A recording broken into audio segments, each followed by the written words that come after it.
अगर आप समझते हैं कि आपने सब कुछ देख लिया है, तो दोबारा सोचिए। ये अब कोई आम कहानी नहीं रही, ये एक आग है और इस आग में सब जलने वाला है। खेल अब शुरू हुआ है।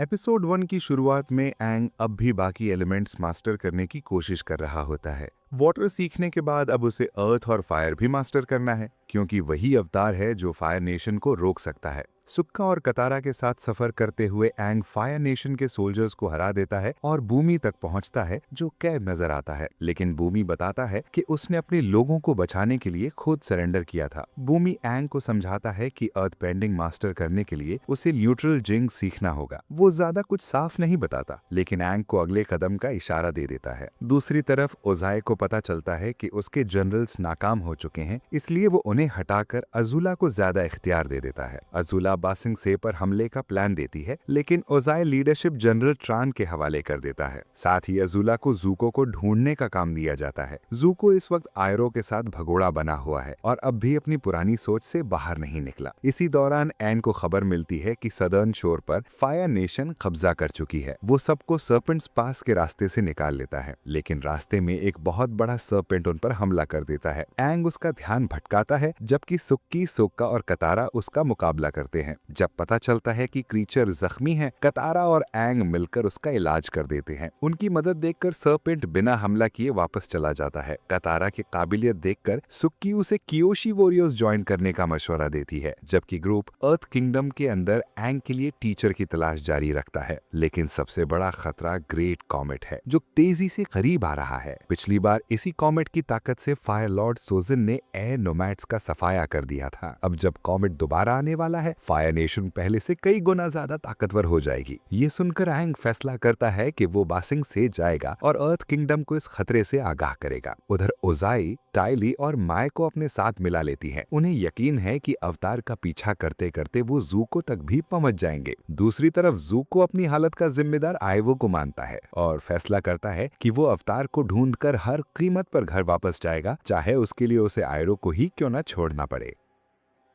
एपिसोड 2 की शुरुआत में जूको वीरान वेस्टलैंड में भटक रहा होता है। फ्लैशबैक्स में दिखाया जाता है कि अजूला के मुकाबले में जूको हमेशा ज्यादा इंसाफ पसंद रहा है। इसी दौरान वो कुछ डाकुओं को पीछे हटने पर मजबूर करता है और पेंग नाम के एक बच्चे को बचा लेता है। शुक्रिया के तौर पर पेंग उससे अपने घर डिनर पर ले जाता है। दूसरी तरफ अजूला एंग का पता लगाने के लिए अर्थ किंगडम के लोगों पर सख्ती कर रही होती है। उधर एंग और उसके दोस्त बेसिंग की तरफ सफर कर रहे होते हैं। पैसे की जरूरत के चलते वो एक अर्थ बेंडिंग टूर्नामेंट तक पहुंचते हैं। यहाँ एंग देखता है कि एक अंधी फाइटर द बोल्डर को आसानी से हरा देती है। एंग फौरन समझ जाता है कि शायद यही उसकी अर्थ बेंडिंग टीचर हो सकती है। मैच के बाद जीशन एंग और उसके दोस्तों को बेफोंग फैमिली की मैनर में दावत देता है। वहां पता चलता है कि ब्लाइंड बैंडिट असल में टॉफ बेफोंग है, जो अपनी असली पहचान अपनी फैमिली से छुपा कर रखती है। बाद में टॉफ एंग से मुलाकात करती है और उसे अर्थ बेंडिंग की असल सोच समझाती है, लेकिन फैमिली की पाबंदियों की वजह से वो उसे ट्रेनिंग देने से इनकार कर देती है। इसी दौरान पेंग जूको को अपनी माँ फेई से मिलवाता है।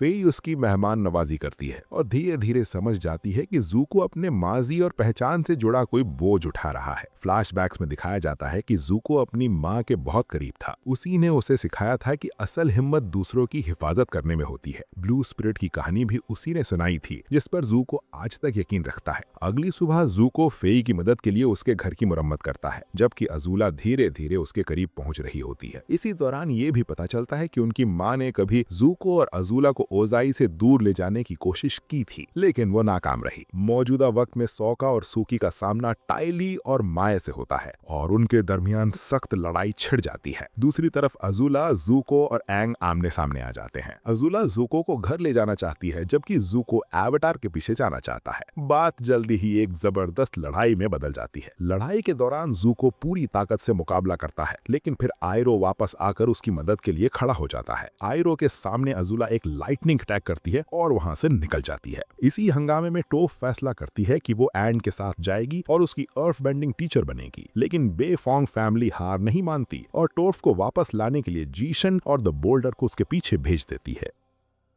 एपिसोड 3 की शुरुआत में एंग टॉफ के साथ अर्थ बेंडिंग ट्रेनिंग शुरू करता है। टॉफ बहुत सख्त टीचर साबित होती है और लगातार एंग की कमजोरियों पर तनकीद करती रहती है। जल्द ही पॉफ को एहसास हो जाता है कि कोई उनका पीछा कर रहा है। वो और एंग परस्यूअर्स को ग्रुप से दूर ले जाते हैं और पता चलता है कि ये जी शेन और द बोल्डर हैं। टॉफ एंग को कहती है कि भागने के बजाय अपनी जगह पर डट कर उनका सामना करे, लेकिन एंग आखिर में अर्थ बेंडिंग की जगह वाटर बेंडिंग का इस्तेमाल करता है, जिससे टॉफ नाराज हो जाती है। दूसरी तरफ आयरो ज़ूको को अज़ूला की लाइटनिंग से बचने की एक खास टेक्निक सिखाता है। वो समझाता है कि इस स्किल को सीखने के लिए पहले उसे अपने अंदर की कॉन्फ्लिक्ट खत्म करनी होगी, लेकिन मुश्किलें खत्म नहीं होती। फायर नेशन उनके करीब पहुंच जाती है और फेई उनकी मदद करके उन्हें फेरी तक पहुंचाती है। इस दौरान आयरो जख्मी हो जाता है। ज़ूको उसका इलाज करने की कोशिश करता है और इसी सफर में उसकी मुलाकात जेट से होती है। जेट उसे बगावती मिशन में शामिल करता है और मिलकर वो लोग दवा और सप्लाईज हासिल कर लेते हैं। उधर एंग और उसके दोस्त बाज सिंह स्वे पहुंच जाते हैं, लेकिन शहर में दाखिल होते ही उन्हें कैद कर लिया जाता है। टॉफ अपने बेफोंग नाम का फायदा उठाती है और आखिरकार ग्रुप को रिहा करवा लेती है। एंग समझता है कि अर्थ किंग से मिलकर सब कुछ ठीक हो जाएगा, लेकिन उनकी मुलाकात जू डी से करवाई जाती है, जो उनकी गाइड बन जाती है। वो बार बार अर्थ किंग तक पहुंचने की उनकी कोशिशों को टाल देती है। टॉफ फौरन समझ जाती है कि शहर का सिस्टम उनके साथ खेल खेल रहा है। वो ग्रुप को मशवरा देती है कि सीधा टकराने के बजाय धीरे धीरे सिस्टम के अंदर आगे बढ़ा जाए। बाद में उनकी मुलाकात लॉन्ग फिंग से होती है। वो बताता है कि अर्थ किंग ने रेफ्यूजीज को पनाह दे दी है और उसी रात किंग क्वे की तरफ से एक दावत भी रखी गई है। पार्टी के दौरान कटारा को महसूस होता है कि लोग अजीब तरीके से हर बात को कंट्रोल कर रहे हैं। इसी वजह से टॉफ का शक और मजबूत हो जाता है। वहाँ उनकी मुलाकात जनरल सुंग से होती है, जो दावा करती है कि बाज सिंह से को कभी फतेह नहीं किया जा सकता। दूसरी तरफ टॉफ अपने नाम और रुतबे की वजह से लोगों की तवज्जो हासिल कर लेती है। इसी दौरान सौका की मुलाकात प्रोफेसर जेई से होती है और दोनों के दरमियान अच्छी दोस्ती हो जाती है। आखिर में एंग किंग क्वे से मिलने की कोशिश करता है, लेकिन उसे नजरअंदाज कर दिया जाता है। तब वो लॉन्ग फेंग को ग्रेट कॉमेट के खतरे के बारे में बताता है। लॉन्ग फेंग खुलासा करता है कि शहर में जंग का जिक्र करना मना है और जो भी इस बारे में बात करता है वो हुकूमत की नजरों में आ जाता है। वो एंग को मशवरा देता है कि लोगों का भरोसा जीतकर अर्थ किंग तक पहुंचने की कोशिश करे। एंग इस बात से मुतमईन हो जाता है, लेकिन टॉफ को लॉन्ग फेंग पर भरोसा नहीं होता। उसी रात एक और परेशान कर देने वाली बात होती है। कुछ गाल साई के पास आते हैं और कहते हैं कि किंग उससे मिलना चाहता है, लेकिन फिर वो उसे हथकड़ी लगाकर लेक लाओगाई की तरफ ले जाते हैं।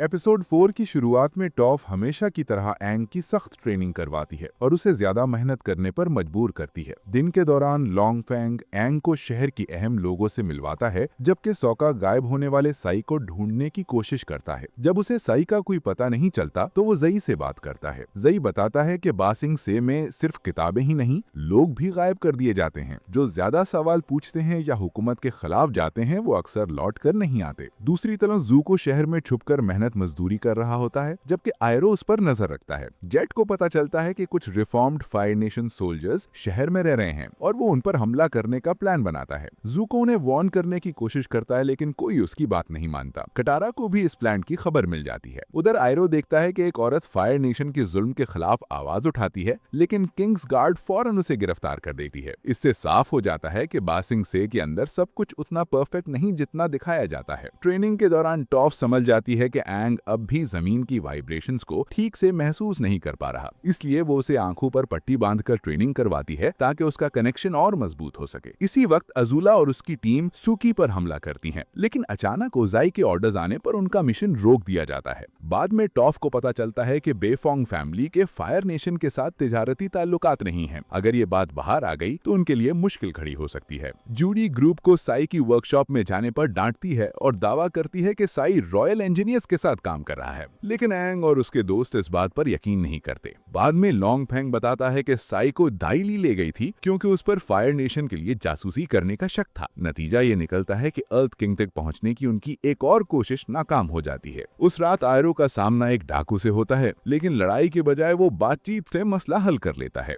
दूसरी तरफ जेट और उसके साथी रिफॉर्म्ड फायर नेशन सोल्जर्स पर हमला करने वाले होते हैं, लेकिन एन वक्त पर कटारा आकर उन्हें रोक देती है। बदकिस्मती से जेट उसे पहचान लेता है और कटारा को फौरन वहां से निकलना पड़ता है। इसी रात जनरल सुंग चुपके से एंग से मिलती है। वो बताती है कि दाइली शहर के हर कोने पर नजर रखती है और लॉन्ग फेंग ही असल में सब कुछ कंट्रोल कर रहा है। जनरल सुंग एंग से अर्थ किंग तक सच पहुंचाने में मदद मांगती है। शुरू में एंग इस बात पर यकीन नहीं करता, लेकिन जब वो दोबारा अर्थ किंग से मिलने में नाकाम रहता है तो उसे भी शक होने लगता है कि कुछ बहुत बड़ा छुपाया जा रहा है। एंग ये सब बाकी ग्रुप को बताता है और इसी दौरान एक बड़ी सच्चाई सामने आती है। वो पुरस्कार मास्क्ड आदमी असल में ज़ूको ही होता है। एपिसोड के आखिर में अज़ूला, माई और डाइली कियोशी वॉरियर्स का भेस बदलकर बासिंग से में दाखिल हो जाती हैं और किसी को उन पर जरा भी शक नहीं होता।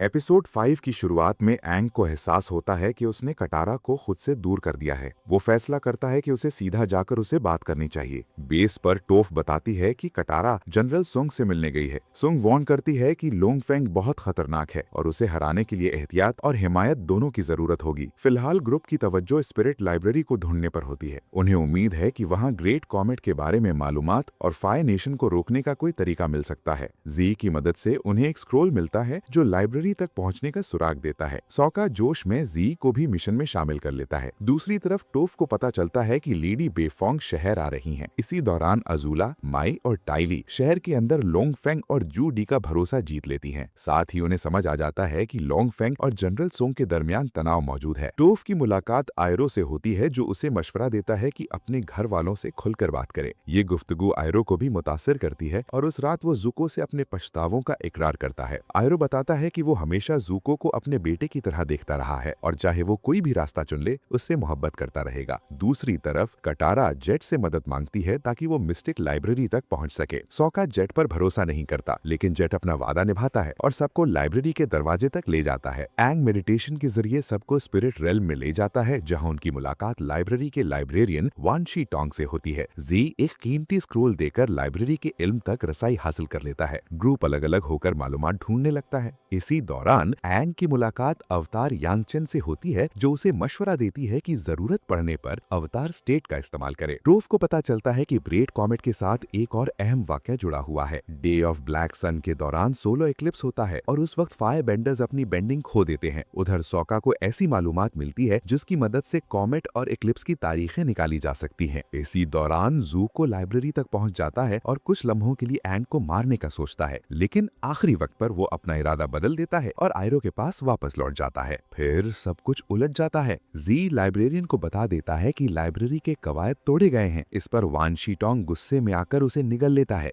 ग्रुप फौरन भागने की कोशिश करता है। टोफ बाहर निकल जाती है जबकि बाकी सब लाइब्रेरियन के हमलों में फंस जाते हैं। इसी वक्त जेट दूसरों को बचाने के लिए खुद को कुर्बान कर देता है और सबके लिए निकलने का मौका पैदा कर देता है। लेकिन जब सब अपनी असली दुनिया में वापस आते हैं तो एक और बड़ा झटका उनका इंतजार कर रहा होता है। आपा गायब होता है और किसी ने उसे चुरा लिया होता है।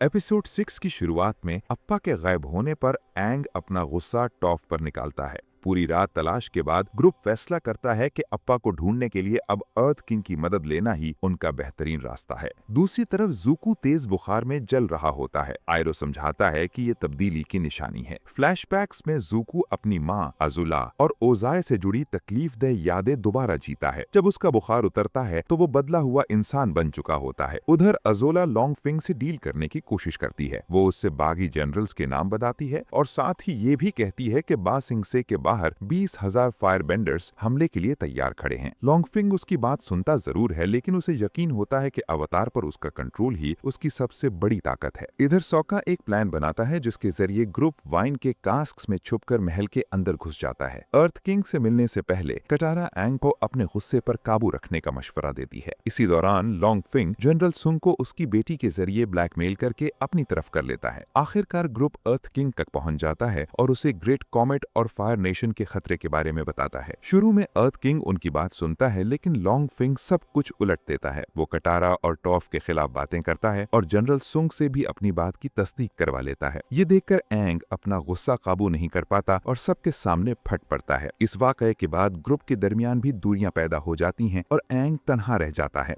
दूसरी तरफ ज़ूको आयरो को बताता है कि वो रात को मास्क पहनकर लोगों की मदद करता है ताकि खुद को बेहतर इंसान बना सके। आयरो के फैसले की हिमायत करता है। उसी रात आयरो व्हाइट लोटस के पुराने मेंबर्स से मिलता है, अपनी गलतियों का इकरार करता है और दोबारा उनका हिस्सा बन जाता है। इसी दौरान कटारा डायली से मासूम लोगों को बचाने निकलती है। ज़ुको भी उसकी मदद करता है, लेकिन दोनों कामयाब नहीं होते और गिरफ्तार कर लिए जाते हैं। उधर टॉफ अपनी माँ से मिलने जाती है, सौका बेहोश कर दिया जाता है और एंग दोबारा भूमि की बातों को याद करता है। तभी उसे एहसास होता है कि अप्पा कहीं और नहीं बल्कि जमीन के बहुत नीचे एक कैदखाने में बंद है। एपिसोड 7 की शुरुआत एयर टेम्पल आइलैंड के फ्लैशबैक से होती है, जहां स्काई बाइसंस का झुंड उड़ रहा होता है। अप्पा भी उनमें शामिल होता है और एंग अपना एप्पल उसे दे देता है। यही से दोनों की गहरी दोस्ती शुरू होती है। मौजूदा वक्त में एंग को यकीन हो जाता है कि अप्पा शहर के नीचे कहीं कैद है। डायली को उसके फरार होने का पता चलता है और पूरा इलाका सील कर दिया जाता है। दूसरी तरफ सौका को उसी कैदखाने में डाल दिया जाता है जहाँ साई भी जिंदा होता है। दोनों मिलकर दीवारों के क्रिस्टल्स की मदद से भागने का प्लान बनाते हैं। उधर कटारा और ज़ुको को भी एक ही सेल में कैद किया जाता है। यहीं ज़ुको अपनी असल पहचान बता देता है और कहता है कि वो अब लड़ना नहीं चाहता। कटारा उसे मॉन्स्टर कहती है, लेकिन बातचीत के दौरान दोनों एहसास करते हैं कि फायर नेशन ने उन दोनों से उनकी माएं छीन ली थीं। इसी दौरान टॉफ की मुलाकात लेडी बेफोंग से होती है। वो फायर नेशन के साथ अपने कॉन्ट्रैक्ट्स खत्म करने और टॉफ के साथ रिश्ता बेहतर बनाने की बात करती हैं, लेकिन जाते वक्त वो टॉफ की चाय में नशा मिलाकर उसे जबरदस्ती अपने साथ ले जाती हैं। उधर लॉन्ग फैंग काउंसिल मीटिंग बुलाता है, लेकिन अज़ूला अचानक सब पर हमला कर देती है और ऐलान करती है कि बा सिंह से अब फायर नेशन के कब्जे में है। इसी बीच एमिटा एंग को छुपा कर रखती है। एंग अपने दोस्तों को बचाने निकलता है और आयरो भी उसका साथ देता है। जब आयरो को पता चलता है कि ज़ुको भी कैद है तो वो और एंग मिलकर एवाटार डोर खोल देते हैं। एंग पहले सौका और साई को आजाद कराता है, फिर ज़ुको और कटारा तक पहुंचता है। आयरो और ज़ुको जज्बाती अंदाज में गले मिलते हैं, जबकि एंग सिर्फ अप्पा को बचाना चाहता है। रास्ते में वो जूडी को भी बचाने की कोशिश करते हैं, लेकिन ब्रेन वॉशिंग की वजह से वो उन सब की लोकेशन गार्ड्स को बता देती है। दूसरी तरफ टॉफ होश में आती है और समझ जाती है कि उसकी माँ उसे कभी वाकई नहीं समझ सकी। इसी लम्हे वो पहली बार मेटल बेंडिंग का इस्तेमाल करती है, लोहे की कैद तोड़कर फरार हो जाती है और बा सिंह से की तरफ निकल पड़ती है। अंडरग्राउंड प्रिजन में एंग आखिरकार अप्पा तक पहुंच जाता है, लेकिन लॉन्ग फैंग उसका रास्ता रोक लेता है। वो बताता है कि अज़ूला ने शहर पे कब्जा कर लिया है और एंग को भाग जाने का मशवरा देता है। एंग उसकी बात ठुकरा देता है और अप्पा को आजाद करा लेता है। इसी दौरान अज़ूला ज़ुको के सामने आती है। पहले वो माफी मांगकर उसे अपनी तरफ करने की कोशिश करती है और आखिरकार ज़ुको उसका साथ देने पर राजी हो जाता है। दोनों मिलकर एंग और कटारा पर हमला कर देते हैं, जबकि डायली भी उनका साथ दे देती है। हालत नाजुक देखकर एंग अवतार स्टेक में चला जाता है और जबरदस्त एनर्जी ब्लास्ट से सबको पीछे धकेल देता है, लेकिन एक लम्हे की हिचकिचाहट अज़ूला को मौका दे देती है। वो लाइटनिंग से सीधा एंग पर वार करती है और एंग बुरी तरह जख्मी होकर गिर जाता है। कटारा फौरन एंग को लेकर निकलती है। उसी वक्त टॉफ भी वापस आ जाती है और सब अप्पा पर सवार होकर बा सिंह से फरार हो जाते हैं। नीचे फायर नेशन के सोल्जर्स बा सिंह से पर मार्च कर रहे होते हैं और दुनिया का ताकत का तवाजुन पूरी तरह बदलता हुआ नजर आता है।